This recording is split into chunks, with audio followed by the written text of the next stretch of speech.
मित्रों, सभी लोगों के पास में इतना समय नहीं होता है कि वो 24,000 का लघु अनुष्ठान कर सके। तो उनके लिए हमारे शास्त्रों में और भी विधान बताए गए हैं। परम पूज्य गुरुदेव ने और भी उसके लिए सरल कर दिया है कि जो गायत्री का लघु अनुष्ठान नहीं कर सकते, जिनको मंत्र याद नहीं रहता या पूरा मंत्र नहीं बोल पाते, उनके लिए पंचाक्षरी मंत्र है। जिनके पास में समय नहीं रहता है वो जो है मंत्र लेखन कर सकते हैं। और इसके अलावा जिनके पास में समय भी नहीं है, समय की अनियमितता रहती है और जो लोग पढ़ना भी नहीं जानते, तो ऐसे लोग भी वंचित ना रह सकें, उनके लिए जो है गायत्री चालीसा का पाठ बताया गया है। तो उसको किस प्रकार से नवरात्रि में करना है और अन्य समय पे आप किस प्रकार से कर सकते हैं, इन सब चीजों की जानकारी इस वीडियो के माध्यम से हम आपको देने के लिए जा रहे हैं। राधे राधे, जय श्री कृष्ण, नमस्कार। मैं आचार्य पंडित गिरीश वारुलिया, गायत्री महामंत्र। ओम भूर्भुवः स्वः तत्सवितुर्वरेण्यं भर्गो देवस्य धीमहि धियो यो नः प्रचोदयात्।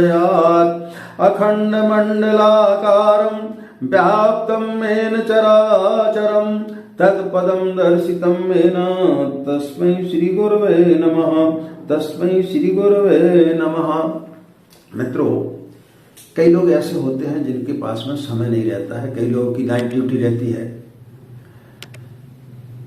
या कई माताओं बहनों को जो है समय नहीं मिल पाता है। ऐसी स्थिति में आप गायत्री चालीसा का पाठ कर सकते हैं। यदि आप उसका अनुष्ठान करना चाहते हैं तो फिर आपको इस नवरात्रि में 108 पाठ आपको करना पड़ेगा पूरे 9 दिन में। एक दिन में आपको 12 पाठ करना है, तो 12 में 108, यानी 9 दिन में आपके 108 हो जाते हैं।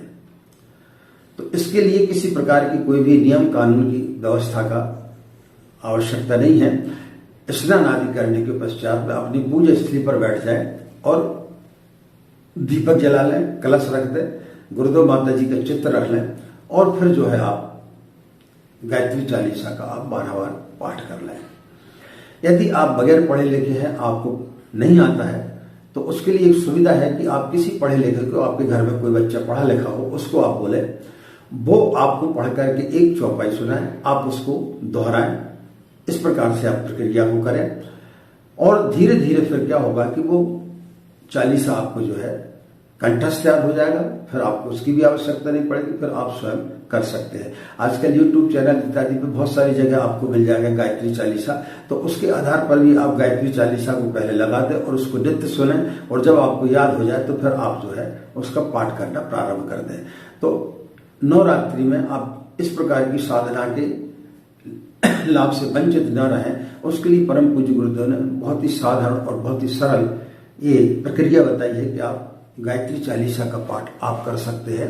इसमें ज्यादा कठोर नियम अनुष्ठान के आधार पर नहीं है। आप इसको कभी भी किसी भी समय कर सकते हैं। दिन में आपको जब भी समय मिलता है उस समय आप कर सकते हैं ना। बाकी समय में आप जो है एक बार पाठ कर सकते हैं, 2 बार पाठ कर सकते हैं, उसमें फिर किसी प्रकार का कोई भी बंधन नहीं है। तो इस प्रकार से आप जो है गायत्री चालीसा का पाठ करके उसका लाभ ले सकते हैं।